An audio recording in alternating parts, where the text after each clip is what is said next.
Just over 22 years ago, while the people of Australia voted on their country becoming a republic, and later enjoyed following the Rugby World Cup final between Australia and France, a Hungarian grandmother was brutally murdered in her Canberra home. Hello everyone, welcome back to my channel where we talk about Hungarian true crime cases, and my name is Tímea. And apparently we aren't only talking about Hungarian true crime anymore. It has become a mystery and history channel as well. And today's video is in collaboration with Disturbing Truth. Dane has a channel here on YouTube and he covers some more and some less well-known cases. So make sure to check out his channel. And after you're done here with this video, make sure to check out the video that we have done for his channel. It's going to be very interesting too. Now, without any further ado, let's get started with today's case, and it's going to be very sad. Palacic Irma was born on the 13th of December in 1925 in a tiny village called Haloj. Or at least I assume she was born in Haloj, because in her obituary that was written by her Australian grandson, he spelled it like this, and that's not a place in Hungary. That's not even a Hungarian word. Doesn't look like it. So I went on Google to try to figure out what he could have meant, and Haloj is what came up, and I think he just probably didn't know how to spell it. And by the way, I wanted to mention that in the Australian sources, she is referred to as Palacic. One of the C's is missing from her name, but I guess that's alright. And I don't expect people to be able to pronounce Hungarian names. But just so you know, it is actually Palacic. She came from a very big family of 8 children. There were 5 boys and 3 girls, so she learned how to fend for herself at a young age. And one thing that she really loved as a child was Saint Nicholas Day, or what is for us in Hungary Santa Claus Day, which is on the 6th of December. According to the tradition, you have to clean your shoes the day before and put them out onto the window ledge or in front of the door, and in the morning when you wake up you find some small candy, walnuts, some tiny toys in the shoes as a gift from Saint Nicholas, aka the real Santa, not the American Santa. It is the favorite day for many children here, including me. I still love waking up and finding candy in my shoes first thing in the morning, even though I'm the one who put the candy in my shoes the night before. And in 1947, she met and married a boy named Palacic Gergely, who we are going to refer to as Greg because he changed his name to Greg when he moved to Australia. And that same year, she gave birth to her first daughter, Elizabeth, and in 1956, she gave birth to another daughter, Irma, who was named after her mom. If you have watched pretty much any one of my videos so far, you probably know that 1956 was a catastrophic year in Hungarian history. That was the year when Hungarians finally revolted against the Soviet oppression, and unfortunately, it was overtaken and tens of thousands of people were killed. The Soviet leadership became worse than ever, and it just so happened that Irma was the cleaning lady at a Soviet military camp. One day she overheard the soldiers secretly talking about how the leadership was going to close the borders the very next day. When she heard that, Irma knew that this was their last chance to escape communism, because the borders remained closed until 1989, prohibiting all kinds of international travel. So as soon as her husband got home from work, she told him what happened, and she convinced him to pack some stuff, take the kids, and escape to Austria. So they did that very same day.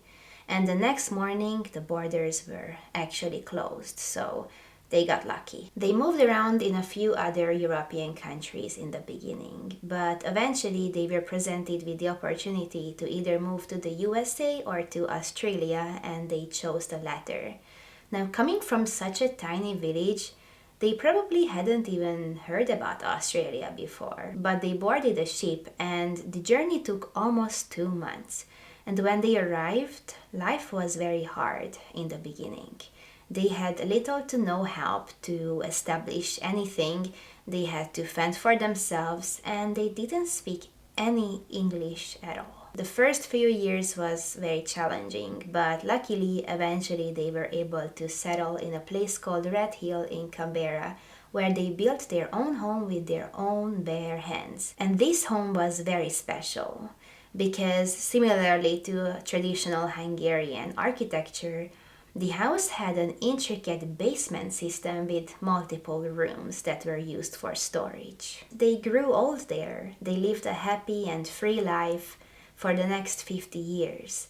They were far away from the tortures of socialist Hungary, and despite coming from humble beginnings, they built up quite a wealth for themselves. Greg was a skilled carpenter by trade, and there in Australia, they established a very successful carpentry business. They weren't rich per se, they weren't swimming in pools of money, but they lived a comfortable life.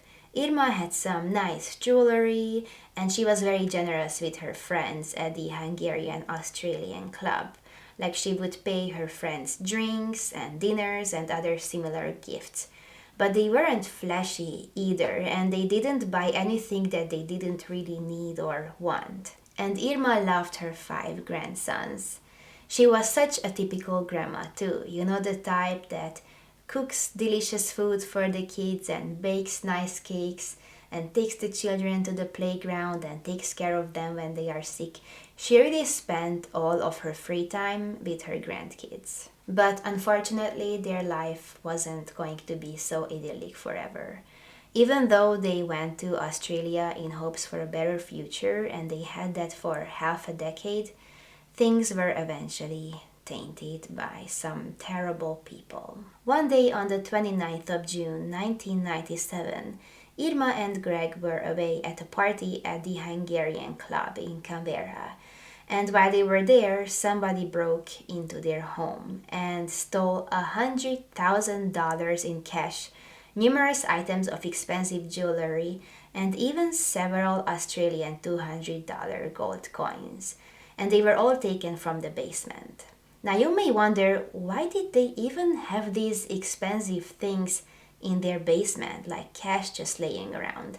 Well, don't judge them. First of all, they were Hungarians who survived the Second World War. They didn't trust banks in the first place, so they kept almost all of their fortune in cash. But other than that, at their carpentry business, almost everybody always paid them in cash anyway, and it was before the 2000s. It was still a mostly cash-based economy. And they didn't just leave these things laying around like on a shelf or something. Irma took care and hid those things in like jars and books and boxes, in places where you wouldn't normally think to look. But all of this isn't even the issue. The problem was that the basement was kind of easy to break into, and they didn't have a very secure and strong fence around their property either. But now allow Dane from Disturbing Truth to tell you the rest of the story. They thought the misfortune would end there, but unfortunately the house was broken into again on October 10th, 1998. What happened was, the couple was upstairs watching TV when Irma decided to go down to the basement to fetch some grapefruit to eat. When she went down, she realised she'd just interrupted 2 men in the midst of burglarising the home. She got into a fight with both of them and wrestled one of the men to the floor. During the struggle, she managed to pull a piece of balaclava covering the head of one of the offenders before they both fled. On the fabric was a piece of hair. DNA was taken from it, but didn't match to anyone at the time. But this became a very important piece of evidence later on. Police also created a partial face fit and also made a sketch of a man who they believed witnessed the burglary whilst walking his tan-coloured Labrador or Golden Retriever before fleeing the scene. The witness looked around 45 to 50 years old, about 186 centimetres tall, a solid build, short black curly hair and a black beard. He was wearing dark thick glasses and a dark long sleeve shirt and long pants. A 1980s model sedan, either blue or silver, was sighted near the scene. It had seemingly faulty headlights and an ACT rego licence plate. But now after 2 break-ins, the elderly couple didn't feel safe in their home anymore, and they decided to move to a suburb called Makela, quite a bit further away. They bought a house from another Hungarian immigrant in the suburbs. It was smaller and uglier, but they thought they could do it up to at least make it more safer. They put up a bigger fence, installed stronger doors, did everything they could to secure the home from burglaries. But even that wasn't enough. Misfortune seemed to follow them around. On Saturday, November 6th, 1999, there was a party on the street where the couple lived. There was lots of people coming and going, and lots of noise obviously. Nobody heard or saw anything suspicious. At least they didn't notice it. At around 9:30 p.m, two men forced their way into the home. They attacked and bound the two helpless, fragile grandparents, beat them up, knocking Greg unconscious. Irma's nose was broken and her mouth was gagged. She slowly choked to death while her husband lay there unconsciously, and the burglars then ransacked the home and stole everything they could. Once the offenders left and Greg became conscious again, he was able to free himself and call the police. The police arrived and the family of the couple was informed about what had happened at about 3 a.m. in the morning. Even though Greg survived and recovered from his physical injuries, his soul died on that day and he never really wanted to live again. He died 5 years later, always grieving and blaming himself for not being able to protect his wife. The police looked into every suspect, exhausted every possibility. They worked very hard on this case, but because of the lack of evidence and lack of leads, the case went cold, and it's still unsolved to this day. There have been some very interesting updates that could help finally bring justice to Irma and her family. Remember that piece of hair from 1998? It was tested against the DNA sample found at the murder scene, and it was a match. It is clear now that whoever was present at the 1998 burglary followed the couple to their new home to rob them again. Because of the link between the 1998 and 1999 robberies, it is almost certain that the 1997 burglary was committed by the same person or people. But that's not all. On the 29th of August 2012, so 12 years later, a group of young men or boys broke into a pitch and putt golf course in Phillip. Here is the CCTV footage of that incident.